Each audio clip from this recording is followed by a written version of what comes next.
Basicamente, pessoal, um diagrama de uma chave seccionadora, ele vai estar dividido basicamente em três partes. Perdão, vai estar dividido em duas partes, sendo elas a parte do circuito de potência e também a parte do circuito de comandos. Ou seja, nós temos dois circuitos distintos, onde os dois precisam trabalhar junto para poder executar uma tarefa.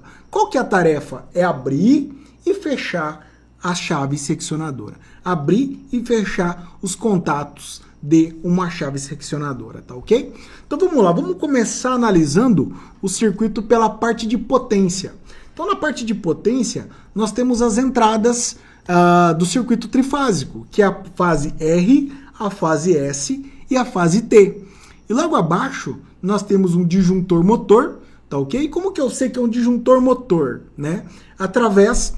quando eu olho para o circuito, eu vejo que não tem um relé de sobrecarga. Então, eu já deduzo que esse circuito esse disjuntor se trata de um disjuntor tripolar do tipo motor, que já vem com a função de relé de proteção, relé de sobrecarga, né, com a função de sobrecarga embutido nesse componente, tá ok? E depois, eu tenho o relé supervisor de tensão. Qual que é a função desse relé? A função desse relé é monitorar o circuito de potência, e se tiver uma ausência de tensão em alguma dessas fases, esse relé de supervisor de tensão, ele não permite que o circuito de comando acione a carga. Por quê? Quem que é a carga? A carga é o motor. Por quê? Porque se eu tiver faltando uma fase, eu posso queimar esse motor elétrico dessa chave seccionadora, tá ok? E depois, o que eu tenho de componente na parte de potência? Eu tenho os contatores. Gustavo, por que você colocou dois contatores? Gente, vamos lá. Por que num circuito de uma chave seccionadora sempre vai ter dois contatores? Pelo seguinte motivo, pessoal. O motor elétrico, ele precisa girar no sentido horário, ok? E ele precisa girar também no sentido anti-horário. Então, no sentido horário, ele vai girar para fechar o contato da chave seccionadora. E no sentido anti-horário, ele vai movimentar o contato da chave seccionadora para abrir os contatos, tá ok? Por isso, é necessário que tenha dois contatores. Esses contatores, pessoal, eles são intertravados. Por que eles são intertravados? Porque eles não podem ser acionados simultaneamente. Se eles forem acionados simultaneamente, pode acontecer dois tipos de problema. O primeiro problema é que pode ocorrer um curto-circuito se eles forem acionados de forma simultânea. Segundo problema é que, se ele for acionado de forma simultânea, pode acontecer também um tranco, né? Pode acontecer um tranco lá no mecanismo de abertura e fechamento da chave seccionadora. E dessa forma pode danificar o redutor de velocidade, tá ok? E pode também danificar o mecanismo, né, que é todo parafusado. Então, por esse motivo, é necessário dois contatores. Como que ele opera, Gustavo? Primeiro, quando eu estou abrindo a chave seccionadora, quando eu dou o comando para abrir a chave seccionadora, o que acontece, né? Quando eu dou o comando para abrir a chave seccionadora, o contator, ele liga, tá ok? E ele está fechando o contato. Quando ele fechou o contato, existe um contatinho lá chamado fim de curso. O fim de curso, ele identifica quando fechou o contato e ele manda desarmar esse motor, tá ok? Então, é dessa forma que ele opera. Segunda forma é quando eu preciso abrir. Então, por exemplo, quando eu fechei o contator, eu tenho que aguardar um tempo para mim poder abrir ele. Por quê? Porque existe a inércia, tá ok? E se eu energizar a abertura logo de uma vez, ele pode dar um tranco lá no redutor. Isso não é saudável para a vida útil do equipamento, tá bom? Então, e aqui na parte inferior, nós temos o motor elétrico. Tá, pessoal? Então aqui basicamente nós temos todos os componentes do circuito de potência, tá bom? Eu já dei uma breve explicação ali sobre os contatores, tá ok? Ah tá, esqueci de falar de uma informação importante. Gustavo, como que os contatores eles fazem essa inversão da rotação do motor? Gente, os contatores, eles estão posicionados ali um do ladinho do outro, vocês estão vendo? E o que acontece? Ali existe uma inversão de fase, ali tem uma inversão de fase nos contatores, tá ok? Então, as mesmas fases que estão conectadas no contator 1 não são as mesmas fases que estão conectadas no contator 2, existe uma inversão ali, tá bom? Depois eu vou disponibilizar esse diagrama para vocês, se tiver mais de 100 pessoas aqui na live. Opa, tem só 55. Então, gente, não vai ter como compartilhar, tá bom? Então vamos lá então. O que acontece? Tá? E vamos para o circuito de potência. Então, a gente saindo do circuito de potência, vamos para o circuito de comando. O que acontece, pessoal? Aqui nós temos agora o circuito que aciona toda essa parte aqui de potência. Ou seja, o circuito de comando é responsável por acionar o motor elétrico dessa chave seccionadora. Ou seja, é no circuito de comando que eu vou abrir o contato da chave seccionadora e que eu vou fechar o contato dessa chave seccionadora. Mas antes da gente entender como é que funciona esse circuito, nós precisamos compreender os componentes que fazem parte desse circuito, tá, pessoal? Então aqui na parte superior, aqui na parte laranjada, lá em cima, lá no topo, nós temos lá entrada de polaridade, positivo e negativo. Gente, lá no desenho anterior, vocês vão ver que tem entrada de fase. No circuito alternado, no circuito decorrente alternada, existem as fases, fase R, fase S e fase T. Mas no circuito decorrente contínua não existe fase. Então se alguém falar para você, tá na fase positiva, tá na fase negativa, isso é uma linguagem técnica errônea. Isso tá errado, tá bom, pessoal? Então nós precisamos falar a forma técnica conforme ela é, o linguajar técnico conforme ele é. O jargão técnico tem que estar na ponta da nossa língua, tá ok? Então quando a gente fala em circuito decorrente contínua, a gente vai falar de entrada de polaridade, polo positivo e polo negativo. Por quê? Porque no circuito de corrente alternada tem a variação da alternância. Por isso a gente chama de fase. Fase R, fase S e fase T. Mas no corrente contínua não tem isso. Existe polaridades. Então é polo positivo e polo negativo. Terminal positivo e terminal negativo. Tá ok? Então ali em cima vocês podem observar que existem o positivo e o negativo. Tá ok? E logo um pouquinho abaixo da conexão ali, do borne de conexão dos terminais positivos e negativos, logo abaixo nós temos o disjuntor de entrada. Como a gente está falando, né, de polaridade, então eu tenho dois polos apenas, positivo e negativo. Para isso, eu vou usar um disjuntor bipolar. Para um circuito trifásico, eu utilizo um disjuntor tripolar. Então vamos lá, vamos falar do disjuntor bipolar, né? Então o disjuntor ele está protegendo todo esse circuito contra sobrecargas, tá ok? E logo abaixo do disjuntor, nós temos um relé supervisor de tensão, que ele está supervisionando a tensão do comando elétrico e supervisionando também a tensão lá do circuito de potência. Ou seja, se tiver uma fase, uma subtensão no circuito ou uma fase indisponível, o relé supervisor de tensão ele não permite que essa chave seccionadora opere, justamente com o objetivo de proteger essa chave seccionadora e principalmente proteger o motor elétrico. Tá ok, pessoal? Então depois da chave seccionadora, nós vamos pegar outros componentes importantes ali, ó, que são os botões. O botão de abertura e o botão de fechamento dessa chave seccionadora, tá ok? Então, cada vez que eu clico em um botão, eu tenho o meu motor, ele vai fazer uma rotação para abrir ou para fechar essa chave seccionadora, tá ok? Então, nessa parte superior, nós temos os botões, as botoeiras, né, de abertura e fechamento. E aqui um pouquinho para baixo, nós temos a chave seletora. Para que serve a chave seletora?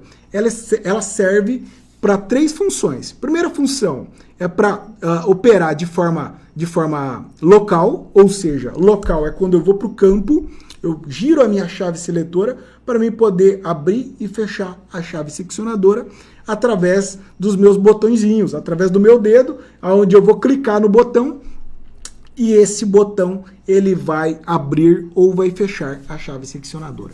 tá ok? Então, ali nós temos a chave no modo local, nós temos a chave no lado B, no modo B, que está bem no meio. O B é para bloquear essa chave seletora, tá ok? Para ela não desempenhar função nenhuma. Esse é muito utilizado quando a gente está fazendo manutenção em painéis. A gente sempre coloca no modo B, onde ele não permite que a passagem, que a corrente elétrica circule para a parte de baixo, para a parte do acionamento. E nós temos o comando R. O que é o comando R? O comando R, pessoal, ele nada mais é do que o comando de acionamento remoto. Ou seja, quando eu coloco no acionamento remoto, eu possibilito um acionamento à distância. Por exemplo, eu posso pilotar uma chave seccionadora, estando aqui no Mato Grosso do Sul, eu posso abrir uma chave seccionadora lá na região norte do país, ou lá na região nordeste, ou lá na região sul, ou na região centro-oeste. Tudo é possível quando eu coloco a minha chave seletora na opção R, ou seja, na opção remoto. Então essa parte circulada, ela nada mais é do que os contatos da chave seccionadora. E a partir do momento que eu faço uma seleção, eu modifico os contatos dessa chave seccionadora. E um pouquinho aqui na parte de baixo, eu tenho os contatos do fim de curso dessa chave seccionadora. Ou seja, a chave seccionadora ela precisa abrir, tá ok? Mas quem que desliga a chave seccionadora? São os contatinhos fim de curso, tanto para abertura como para fechamento. Gustavo, se eu bypassar o fim de curso, o que acontece com a chave seccionadora? Isso aconteceu recentemente, tá? Recentemente, um aluno nosso postou no grupo, né, que pegou fogo o motor da chave seccionadora da subestação que ele trabalha. Por quê? Porque o fim de curso estava com problema. Em vez do profissional mandar comprar o fim de curso, né, o que ele fez? Ele jampeou o fim de curso. Ou seja, esse profissional provavelmente ele não estava mais na empresa e precisou abrir a chave e a chave não parava. O telecomando mandou abrir e a chave não parava mais de abrir, não parava mais de abrir e foi empenando tudo. Foi empenando chave seccionadora, foi moendo o redutor de velocidade e sobrecarregou de corrente aquele motor elétrico, ok? E queimou o motor. Aí você vai me perguntar, Gustavo, por que o disjuntor motor ele não desarmou? Justamente porque ele também está desajustado, né? Isso mostra que a manutenção ela está ineficiente nesse ativo. Porque houve um problema que ocasionou outro, né?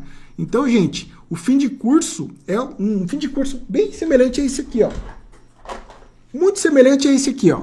Isso aqui é uma chave fim de curso. Ela tem dois status. Ou ela está fechada, ou ela está aberta. Ou ela está fechada, ou ela está aberta. E é um fim de curso muito semelhante a esse, que vai ligado no CAMI, na chave seccionadora. E ele indica a posição, se está aberto ou está fechado a chave seccionadora. E essa informação, gente, ela vai para o sistema de automatismo. Ou seja, amanhã a gente vai falar sobre isso. Toda a movimentação dos equipamentos de campo, essas movimentações precisam aparecer no sinótico do sistema de automação, para saber quando a seccionadora está aberta, quando a seccionadora está fechada, e quando a seccionadora ela tem um status indefinido, ela não está aberta e nem está fechada, ela mostra como uma falha. Acaba gerando um alarme para o operador, e o operador ele precisa acionar a manutenção, e o mantenedor de campo tem que ir lá no campo e resolver. Saber se essa informação é verdadeira, se realmente o contato ficou parado pela metade. Puxa, esqueci de colocar nessa aula de hoje o vídeo, né, mostrando para vocês o que acontece quando uma chave seccionadora para no momento que está abrindo. Tá ok? Principalmente quando ela está abrindo com tensão ou com carga. Existem alguns tipos de seccionadora que pode fazer comutação e bypass com carga. Tá bom? Só que tem que reduzir o nível de carga da seccionadora. Existe uma diretriz para isso, tá, pessoal? A gente vai falar isso em outras lives para vocês, tá bom? O que acontece? Existe um método para nós podermos acompanhar o modelo, o sistema de abertura e fechamento da chave, tá ok? E isso só é possível a gente saber o status de abertura e fechamento através da informação desse fim de curso que está circulado aqui para vocês, tá ok? E logo aqui abaixo nós temos o intertravamento elétrico. Gustavo, o que é isso, intertravamento elétrico? Lembra que eu falei para vocês dos dois contatores? Um contator é dedicado para abrir a chave e o outro é dedicado para fechar a chave seccionadora, tá ok? E para que não ocorra um paralelismo, uma simultaneidade entre a atuação desses dois contatores, existe uma ligação elétrica, onde a gente pega um contato lá da bobina, lá da bobina de abertura e liga lá na bobina de fechamento, lá no contato auxiliar, e pega um contato auxiliar lá do fechamento e liga lá no contato auxiliar da bobina de abertura. Dessa forma eles ficam intertravados, impossibilitando uma atuação simultânea entre esses dois contatores. Por quê? Porque os dois têm funções diferentes. Um gira no sentido horário e o outro contator gira no sentido anti-horário, tá, pessoal? Então, aqui na parte de baixo nós temos a bobina de abertura, tá ok? Para que serve a bobina de abertura, né? A bobina de abertura, o nome já diz, é para abrir a chave seccionadora. Ou seja, a corrente elétrica, ela vai percorrer um caminho, tá ok? A partir desse momento que ela sai aqui do polo positivo, ela vai percorrer um caminho até chegar na bobina desse contator, tá ok? E aqui do outro lado, do lado negativo, ela já está ligando direto no terminal A2 do contator. Então, todo ponto negativo de circuito de corrente contínua, o terminal A2 sempre vai ser dedicado para ligar o negativo, tá, pessoal? E o positivo, Gustavo? O positivo vai entrar pela parte superior, vai entrar lá no terminal A1. Então, existe duas bobinas e esse percurso da corrente elétrica vai acontecer dessa forma, tá ok? Vai acontecer dessa forma. E ali no nosso intertravamento elétrico, tá, pessoal? Vocês podem ver que aqui nós temos aqui, ó, a bobina de abertura. Olha só, ó, como é que acontece esse intertravamento. Aqui nós temos dois contatores embaixo, o contator de abertura e o contator de fechamento. O contator de abertura tem duas letras ali. Ele tem a letrinha CA, que significa contato de abertura. E lá no outro lado tem o contato CF.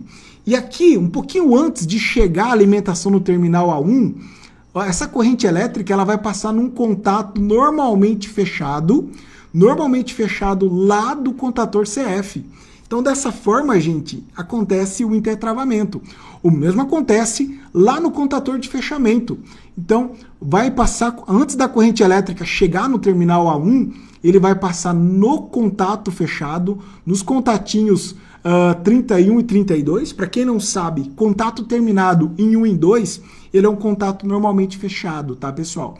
Então, essa corrente elétrica vai passar nesse contato, ok? E dessa forma está ocorrendo o quê? O intertravamento entre esses dois componentes, porque o contato auxiliar de um não permite que haja simultaneidade entre as duas fontes. E dessa forma é possível acionar a bobina de abertura para abrir a chave seccionadora e também a bobina de fechamento, tá, pessoal? Na prática, funciona assim. Quando uma pessoa, vamos supor que a gente está fazendo um acionamento local, manual local. Então, o operador mantenedor, ele vai colocar a chave seletora no modo local e ele vai dar um clique nesse botão aqui, ó, desse BA, que significa botão de abertura. E quando ele clica nesse botão, ou seja, ali tem os contatos 3 e 4, significa que é um contato normalmente aberto, contatinho elétrico normalmente aberto. Então ele clica naquele botão e o elétron ele vai percorrer esse circuito até acionar esse contato de abertura, tá ok? Na prática, ele vai ficar dessa forma aqui, pessoal. Quando ele clica nesse botão, o contato, o motor, ele é energizado e ele vai transferir o torque para o mecanismo de abertura dessa chave seccionadora, tá ok? Então, dessa forma, é aberto a chave seccionadora. E esse contator, ele vai girar no sentido horário, tá bom, pessoal? Tá ok? O mesmo acontece aqui na bobina de fechamento, ou seja, quando eu quero fechar a chave seccionadora, o que acontece nesse caso, né? acontece a mesma coisa. O mantenedor dá um clique lá no comando, no botão BF, a corrente elétrica percorre todo esse percurso até acionar a bobina desse contator, que vai girar no sentido anti-horário, fechando desse modo essa chave seccionadora, tá ok, pessoal? Então, uma dessas contatoras vai fechar a chave seccionadora, igual essa imagem que vocês estão vendo, ok? E como que acontece esse fechamento? Esse fechamento acontece através do motor elétrico. Por isso tem que ter esses dois contatores, tá, gente? Por isso tem que ter duas bobinas de contatores, uma para abrir e outra para fechar. Vamos fazer de novo essa simulação aqui para abertura? Dessa forma aqui está sendo aberto.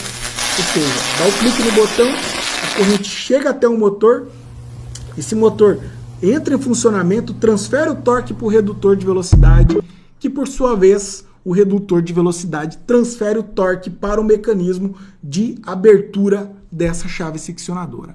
E aí, gostou do vídeo? E se você curtiu e quer ver mais conteúdos como este, não esqueça de deixar o seu like. Isso nos ajuda muito e mostra que você valoriza o nosso trabalho. E se ainda não é inscrito no canal, aperte o botão de inscrição e ative o sino de notificações para não perder nenhum dos nossos próximos vídeos. Obrigado por assistir e até a próxima!